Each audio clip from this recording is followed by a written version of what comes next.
¿Quién como nosotros? Este es el título del sermón de esta mañana dominical. ¿Quién como nosotros? Y está basado ahí en el texto que está en Deuteronomio capítulo 33, el cántico de Moisés. En el versículo 29 dice de esta manera: Bienaventurado tú, oh Israel, ¿quién como tú? ¿Quién como tú, pueblo salvo por Jehová, escudo de tu socorro y espada de tu triunfo? Así que tus enemigos serán humillados y hollarás sobre sus alturas. Vamos a orar. Te amamos, nuestro Padre Celestial, y te agradecemos ser tú nuestro Padre en este día también en que celebramos Día de los Padres. Estamos muy agradecidos de ser hijos tuyos, el mejor papá, y te damos gracias por ser para nosotros esto que describe este versículo, Señor. Y ¿quién como nosotros que tenemos un Padre como tú, Señor? ¿Quién es como nosotros que tenemos un Padre grande, eterno, fuerte, valiente, pero también amoroso y que bendice nuestras vidas? Quien es escudo, quien es espada para nosotros, quien es amor, quien es gracia. Te lo agradecemos, Dios, y pedimos que tú nos ayudes a entender que somos bendecidos a ser hijos tuyos. Oramos en el nombre de Jesucristo. Amén. ¿Quién como nosotros? Hermanos, Deuteronomio capítulo 33 no es otra cosa que un cántico de Moisés, ya cuando iba a morir. El versículo 1 de este pasaje dice de esta manera, Deuteronomio 33, 1. Esta es la bendición con la cual bendijo Moisés, varón de Dios, a los hijos de Israel antes que muriese. Antes que muriese. La última bendición de este gran hombre de Dios, Moisés, con 120 años, 40 de ellos los vivió como príncipe, hijo de la hija de Faraón. 40 de ellos lo vivió como un pastor en Madián, y 40 guió al pueblo de Israel para salir de Egipto durante una travesía por el desierto hasta llegar a las puertas de la tierra prometida. Moisés iba a morir. Los que no tienen a Cristo temen a la muerte, y cuando tienen que enfrentarla lloran, se lamentan. Pero Moisés tuvo un cántico para exaltar a Dios. ¿Quién era él? ¿Un desdichado, con mala suerte, un infeliz? No. Moisés se veía a sí mismo, a pesar de tener que enfrentar la muerte, como alguien verdaderamente feliz. Era un hijo de Dios. Se sentía privilegiado de ser quien era. Hermanos, somos un pueblo único por Dios. Somos un pueblo único por Dios. El Señor nos dice a nosotros, la iglesia, ahí en 1 de Pedro 2, del 9 al 10, mas vosotros sois linaje escogido, real sacerdocio, nación santa, pueblo adquirido por Dios, para que anunciéis las virtudes de aquel que os llamó de las tinieblas a su luz admirable. Vosotros que en otro tiempo no erais pueblo, pero ahora sois pueblo de Dios. Que en otros tiempos no habíais alcanzado misericordia, pero ahora habéis alcanzado misericordia. Nosotros somos pueblo de Dios, hermano. Somos hijos del Padre más grande de la historia.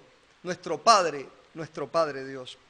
Podemos confirmar nuestra fe sobre la base de que si Dios está con nosotros, ¿quién como nosotros? ¿Quién como nosotros? Hay un versículo ahí en Romano que dice, si Dios es por nosotros, ¿quién contra nosotros? Pero hoy ese no es el punto es ¿quién como nosotros? ¿Quién tiene las bendiciones que tienen los hijos de Dios? Solamente los hijos del Padre Celestial tienen estas grandes bendiciones. ¿Qué realidades tenemos? ¿Qué bendiciones tenemos con el hecho de que Dios está con nosotros para declarar con toda fe quién como nosotros? ¿Cómo podemos hacer esto? Vamos a ver las siguientes bendiciones o realidades. La primera de ellas es Dios es nuestra salvación. Después, Dios es nuestro socorro, escudo de tu socorro. Y tercero, Dios es la espada de tu triunfo. Dios es nuestra salvación. Dice el versículo aquí, 29, bienaventurado tú, Israel, ¿quién como tú? Pueblo salvo por Jehová. Sí, usted va a decir, eso es Israel. Sí, pero Israel es el pueblo de Dios. Y nosotros ahora somos pueblo de Dios. Somos ahora también la iglesia, quien fue adoptada por el Señor y que ahora se llega a ser hijo de Dios por Jesucristo, por Jesucristo. Dios es nuestra salvación. ¿Quién como tú, iglesia? ¿Quién como tú, cristiano? ¿Quién como tú que estás aquí, que estás escuchando? ¿Quién como tú? Eres salvo por Jehová. En medio de una generación perdida, nosotros somos salvos por la obra de Dios a través de la muerte del Señor Jesucristo en la cruz del Gólgota, hermanos. Somos salvos por eso. En medio de la desesperanza eterna de tantos, nosotros tenemos la seguridad de la salvación. Y esto es una garantía de Dios. Lo creemos porque la Biblia lo enseña, no porque sea solamente una creencia bautista, es una creencia cristiana. Que algunos cristianos no lo crean y que los bautistas la creemos, pero hay seguridad en la salvación. Después que una persona se ha arrepentido de sus pecados y ha alcanzado salvación en Jesucristo, esa salvación no se perderá jamás. Somos salvos y esa salvación es eterna, no la perderemos nunca. Hay tanta desesperanza en el mundo hoy, con esta pandemia, con esta situación tan tremenda que se está viviendo de incertidumbre, de temor, de enfermedad y de muerte. En medio de toda ella, nosotros tenemos seguridad de salvación. Eterna, pero también aquí. Dios nos ha salvado para darnos vida abundante también aquí. Nos protege aquí, mientras vivimos en este mundo. También Él nos salva.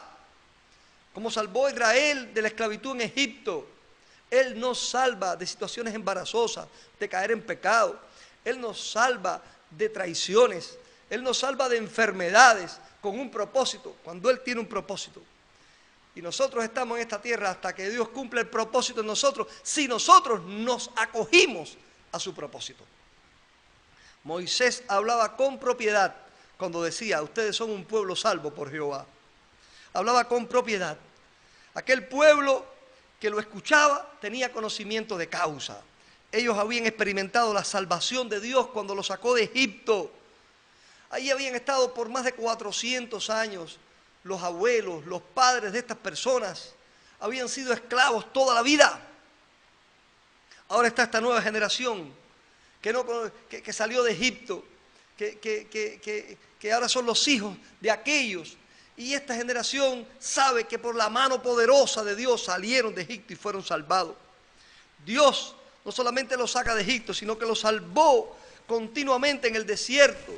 Mientras caminaban a la tierra prometida, los salva primero del ejército egipcio, después de los amalecitas, de los que se enfrentaron, hasta de los falsos profetas como Balaán. Los salva de la serpiente en el desierto, de morir de hambre, de morir de sed. Los salva continuamente. Y ahora está Moisés, que es un caudillo. Moisés, que es el líder de todos ellos y a quien todos quieren y aman en la historia de la humanidad. Este tipo de caudillos por lo general se apropian de la gloria. Dice, fueron salvados por Moisés. Fueron salvados por este héroe. Moisés dice, ¿quién como nosotros? Ustedes fueron salvados por Jehová. Y eso era importante que Moisés lo dijera en el momento en que lo dijo, que estaba muriendo, que iba a morir. Porque el asunto aquí no es, ustedes han sido salvados por Moisés. Y ahora va a morir Moisés, ¿y qué hacemos? Ha muerto el Salvador.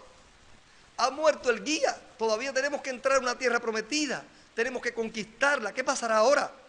Sin embargo, Moisés les deja claro a ellos, ¿quién como vosotros, que han sido salvados por el eterno Dios que no perece, que siempre está ahí, por Jehová, por el Dios verdadero, no por Moisés? Moisés llega y pasa, yo pasaré, vendrá otro líder, después vino Josué, después vino Otoniel, después vino Bará, después vino Débora, después vinieron todos aquellos que cada uno de ellos tuvo importancia en su momento, pero hay uno solo eterno, hermanos.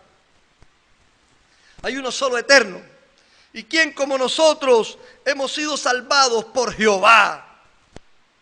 Por Jehová, salvado de sus enemigos, salvado de sus propios errores y enemigos internos, salvados de sus pecados. ¿Qué pensaba un israelita oyendo a Moisés?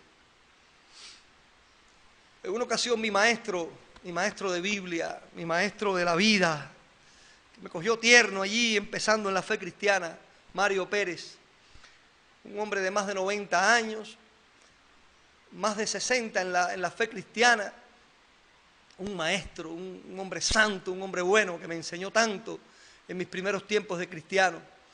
Mario Pérez, un día vino una ayuda económica a la iglesia, una ayuda de alimentos en los años 90, ya que hay ayuda de aceite, jabón, detergente, leche condensada. Eran ayudas que venían gracias a los bautistas norteamericanos, como ahora estoy predicando aquí, esto está lleno de sacos y de ayudas y de cajas que han enviado hermanos a través del hermano Dyson, a través de otros hermanos de Estados Unidos que mandan para Cuba para ayudar a paliar la necesidad y el hambre que hay en nuestro país. En aquellos tiempos había un hambre muy grande en Cuba, como ahora, mucha necesidad en aquellos tiempos del llamado periodo especial. Y allá fuimos los hermanos de la iglesia con nuestras jabas a casa de Mario Pérez a llevarle su ayuda.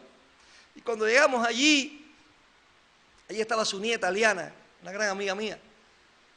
Y Liana le dijo con todo respeto, pero con alegría a su abuelo, abuelo, ¿te salvaste? Pero en ese tiempo Liana, que hoy es cristiana, no lo era en aquel momento. Y el abuelo, cuando oyó la frase de su nieta, abuelo, ¿te salvaste?, la miró con una cara de tristeza y le dijo, ay mi niña, ¿a qué poco tú le llamas salvación? ¡Wow! Esa frase no ha podido salir de mi cabeza, y la de Pedro, la de Osvaldo, los que estuvimos allí aquel día. No ha podido salir de nuestra cabeza, porque fue una frase espectacular de aquel viejo cristiano. ¿A qué poco tú le llamas salvación? Pero así los cubanos suelen decir, te salvaste por cualquier bobería. Pero la salvación es algo tan grande, hermano. ¿Quién como nosotros, salvos por Jehová? Salvos por Jehová. Sócrates es considerado el más grande filósofo de todos los tiempos.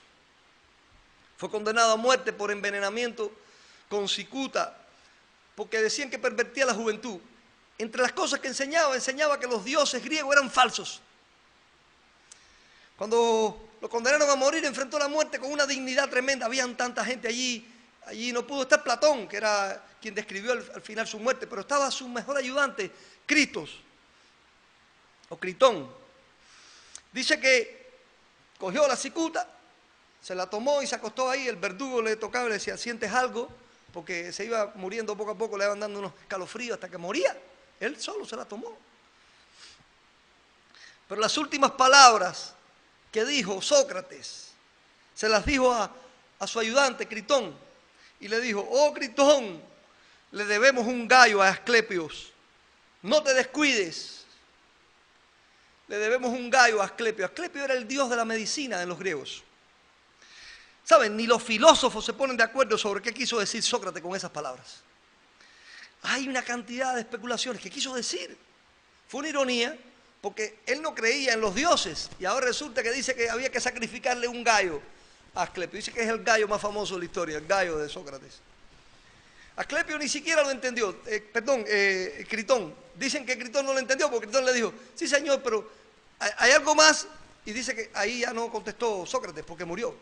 Y hoy usted va a investigar y busca ahí en internet, donde quiera, qué quiso decir Sócrates, y nadie sabe qué quiso decir Sócrates con aquello. Sin embargo, cuando Jesucristo murió en la cruz del Calvario, sus últimas palabras fueron, consumado es. Todo el mundo sabe qué quiso decir. Consumada es la salvación. Ahora ya está firmada, acuñada, lograda la salvación. En estos días estaba hablando con alguien acerca del silencio de Cristo ante Pilato. He predicado sobre eso muchas veces en la iglesia. Siempre me ha gustado ese pasaje. Algunos lo interpretan hoy como hay que hacer silencio ante las autoridades cuando nos atropellan o nos matan. Yo no estoy de acuerdo con eso. Porque creo que Jesús hizo silencio porque ya lo que tenía que decir lo había dicho la noche antes en Getsemaní. Creo que Jesús se arrodilló ante su Padre y le dijo, Señor, si es posible, pasa de mí esta copa. Y el Señor le dijo, no habló, mandó un ángel para que lo consolara. Jesús sabía que era su misión la cruz, que la cruz era la consumación de la salvación y que sin la cruz no era posible salvar a la humanidad. Hacía falta un sacrificio de una víctima inocente como él. Era necesario la sangre del Hijo de Dios. Y yo coincido con lo que dice Max Lucado cuando dice, si aquellos romanos no hubieran clavado a Cristo en la cruz, Él mismo se hubiera puesto los clavos. Él murió para salvarnos. Y cuando estaba en la cruz, Él dijo, consumado es. La salvación ha sido conquistada. La muerte ha sido derrotada. Satanás ha sido derrotado. Y ahora ellos van a ser salvos por mi gracia. Por eso estuvo allí en silencio. No había de qué defenderse. Él no quería protegerse ni quería salvarse de la cruz. Él quería ir a la cruz. ¿Quién como tú? ¿Quién como tú? Sócrates hoy tiene muchos seguidores y es considerado una de las mentes más claras de la historia, pero todo el mundo está confundido acerca de lo que dijo. Jesús es el hombre más grande y la mente más clara. Y todo el mundo sabe lo que dijo. Consumada es la salvación. ¿Quién como tú? ¿Quién como tú, pueblo de Dios? Salvos, salvos por Jehová. Podemos confirmar nuestra fe sobre la base de que si Dios está con nosotros, ¿quién contra nosotros? Dice la Biblia también, hay otra bendición, otra realidad. Dios es escudo de nuestro socorro. Dice Moisés, escudo de tu socorro. ¿Quién como tú? La vida de todo ser humano, a causa del primer pecado de Adán, hermanos, está llena de duras pruebas, de grandes tribulaciones. ¿A quién acudir? ¿Dónde encontrar refugio? El salmista dice, alzaré mis ojos a los montes. ¿De dónde vendrá mi socorro? Ese es el clamor de un alma desesperada que sube la vista y dice, ¿dónde encontrar quien pueda socorrerme? ¿Dónde? Y de pronto dice, mi socorro viene de Jehová. No de cualquier Dios, el verdadero Dios, el único, el que hizo los cielos y la tierra, quien no dará mi pie al resbaladero, ni se dormirá nunca. ¿Quién como tú? Él es nuestro escudo. Cuando Dios llamó a Abraham, en el momento en que lo llamó, ahí en Génesis 15:1 le dice, yo soy tu escudo y tu galardón. Vamos, yo soy quien va a protegerte.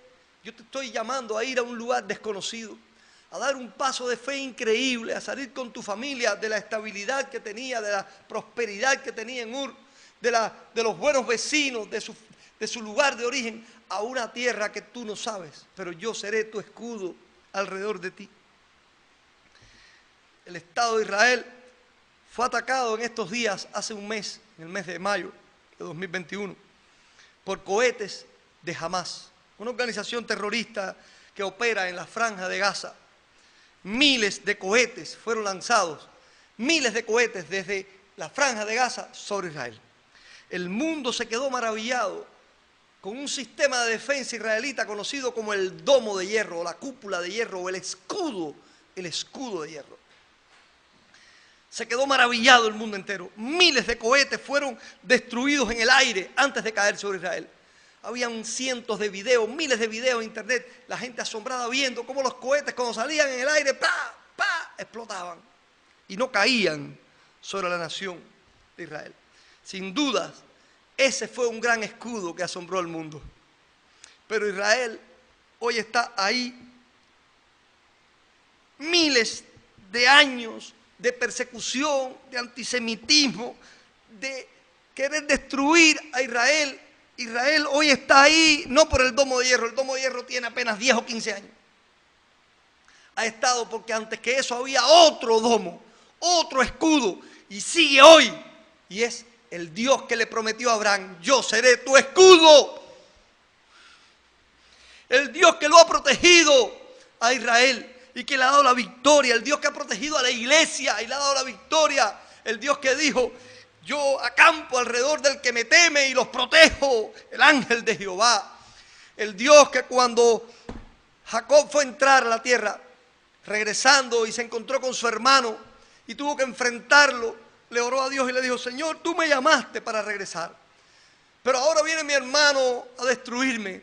Dice la Biblia que cuando levantó la vista, vio que había un campamento de ángeles allí al lado de su campamento, otro campamento. Él llamó a aquel lugar 2 campamentos, Mahanaim, el campamento de él y el campamento de los ángeles de Dios que protegían, que eran escudo para el pueblo de Dios.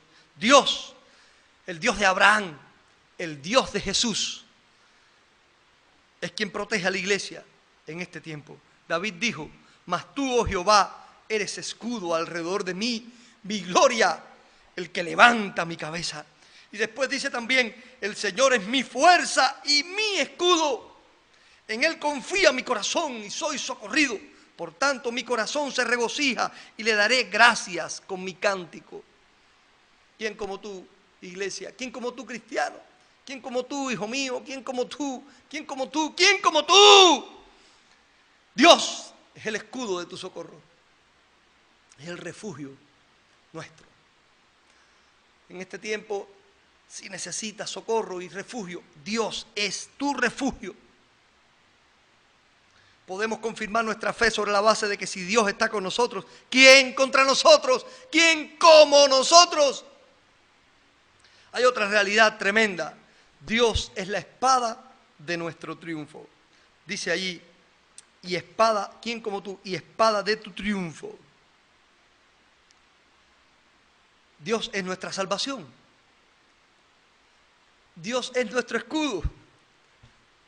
Pero por la vida con Dios, nosotros hemos experimentado que la vida con el Señor no es solamente salvarse y escudarse. No es solamente atravesar tribulaciones, escapar de lo malo y salvarse. La vida con Dios también es una vida de batallas y de triunfos en la conquista con la espada de Dios.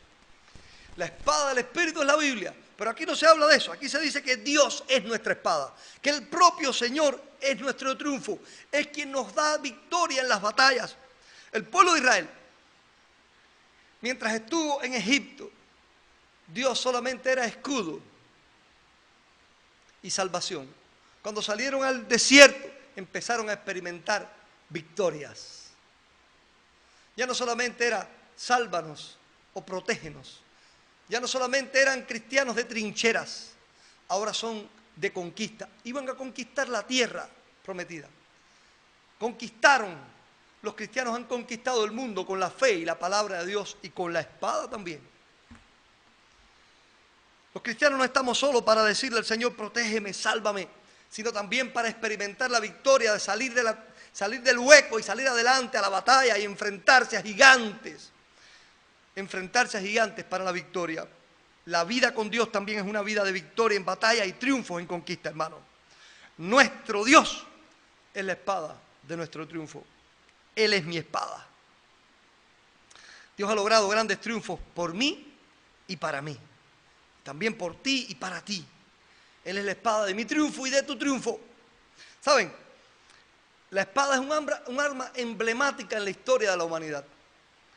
La historia, la mitología, la literatura está llena de famosas espadas, las fábulas. Está llena de espadas legendarias, de espadas poderosas. Legendarias, no, legendarias espadas, sí. ¿Quién no ha oído hablar de Excalibur? La espada del rey Arturo, la espada que estaba en la piedra y que solamente un rey podría sacarla de allí. La espada poderosa que vencía. Esta espada famosa cuyo dueño, cuando la levantaba en alto, podía cegar a sus enemigos. Y si era herido en batallas, no se desangraba, porque portaba la vaina y la espada de Excalibur. Hay otras espadas, por ejemplo, la espada gran de los escandinavos, que fue forjada por el herrero del gran dios Odín, Balundr, y cuya espada Odín había ocultado en un árbol. Allí la tenía enterrada, pero Sigurd la sacó de ahí y venció al dragón. Una fábula tremenda de los escandinavos. La espada de Atila, el rey de los hunos, considerada por todos sus soldados como un símbolo del favor divino. Ellos creían que habían sido enviados por los propios dioses, porque Atila con ella no perdía. Era un hombre tan exitoso en la batalla que los soldados regaron entre ellos la fábula de que los mismos dioses le habían dado la espada a Atila. Otra espada fue Joyeuse. Era la espada de Carlomagno, así se llamaba la espada. Cuando Carlomagno levantó su espada y fue a la guerra, unió a Europa y fundó el imperio europeo cristiano, para decirlo de alguna manera. Los soldados creían que la empuñadura de la espada estaba hecha de una lanza sagrada. Los soldados creían eso. Pero más que eso, Carlomagno tenía un sobrino que luchó con él, Roldán, que tenía también una espada famosa. Esa espada se llamaba Durandal. Los soldados creían que Durandal, la espada de Roldán, el sobrino de Carlomagno, había sido hecha de diferentes materiales y que contenía, escuchen eso, un diente de San Pedro, ropa de la Virgen María y sangre de San Basilio. Cuenta la leyenda que Roldán la arrojó a un acantilado y se quedó encajada en una piedra. Otra espada famosa es la espada de Juana de Arco. La literatura y la mitología francesa cuentan que San Miguel le apareció a la heroína francesa para revelarle el lugar donde encontraría una espada con la cual vencería. Según sus instrucciones, Juana de Arco encontró esa espada en el altar de la iglesia de Santa Catalina de Fierbois, o Fierbois, no sé cómo se pronuncia en francés. Otra espada famosa, las dos espadas de Ruy Díaz de Vivar, el Cid campeador español. Las espadas la llamaba la tizona y la calada. La tizona y la calada. Con ellas, Ruy Díaz de Vivar conquistó o reconquistó España de los moros. Otra espada famosa, la espada de William Wallace, el héroe escocés, del cual se hizo una película tremenda. Esa espada se llamaba Claymore. Claymore. En sus luchas contra el dominio inglés, Wallace la usó y siempre venció con ella. La espada Arsat Ali era una espada del primo y yerno de Mahoma y es todo un símbolo para el Islam. Se cree que fue dada por el mismo profeta Mahoma a este hombre en la batalla de Uhud. Así lo ven, Uhud. Y otra espada famosa, muy mitológica, la espada de Damocles. La espada de Damocles, dice, Damocles fue un cortesano del rey Dionisio, que adulaba continuamente al rey, lo adulaba y el rey sabía que era un adulón, un mentiroso. Y el rey le dijo, mira, no es fácil ser rey, te lo voy a demostrar. Y un día le dijo, yo te voy a dar el trono por un día. Damocles se puso contentísimo, podía reinar por un día. Y lo puso en el trono. Y cuando lo puso en el trono mandó atar una espada enorme sobre el trono, que estaba suspendida solo en un pelo de la cola de un caballo. El hombre la espada podía caer en cualquier momento. Damocles experimentó lo difícil que era reinar. Rogó que lo sacaran de allí. Por eso oí la frase esa, siente la espada de Damocles sobre ti. ¿Cuántas espadas, hermano? En la Biblia también hay espadas famosas, la espada de Goliat. Aquella espada con la que Goliat, aquel hombre enorme, se enfrentó a David y que después David le quitó y le cortó su propia cabeza y que después David recogió allí de Abimelech, el sacerdote, que le dijo, aquí tengo la espada, y David la tomó. No sé si David tuvo siempre esa espada, pero era famosa esa espada. Fue famosa la espada también de Sama, uno de los valientes de David, que se batió con miles de soldados en un campo de lentejas y cuando terminó la batalla, la mano le quedó pegada a la espada, no podía abrir el brazo, los dedos, se le quedó pegada ahí.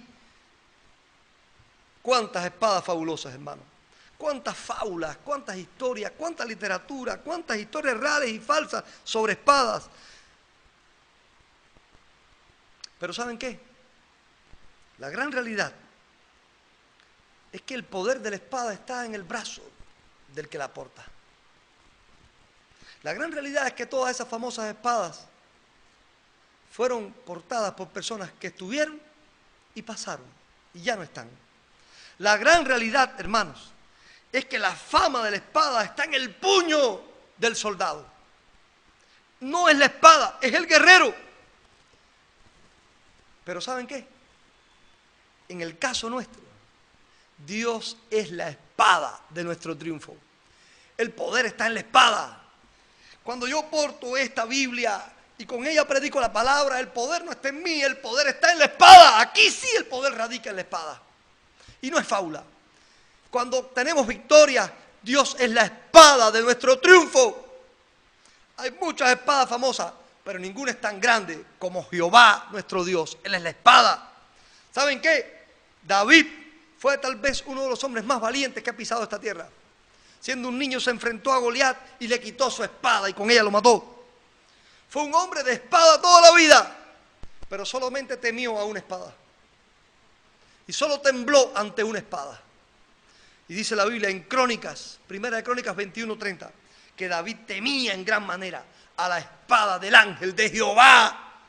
Cuando el ángel de Jehová pasó por Jerusalén y se detuvo en el monte Moriah, dice la Biblia que allí estuvo David para ofrecer sacrificio con gran temor, porque temía y temblaba ante la espada de Dios.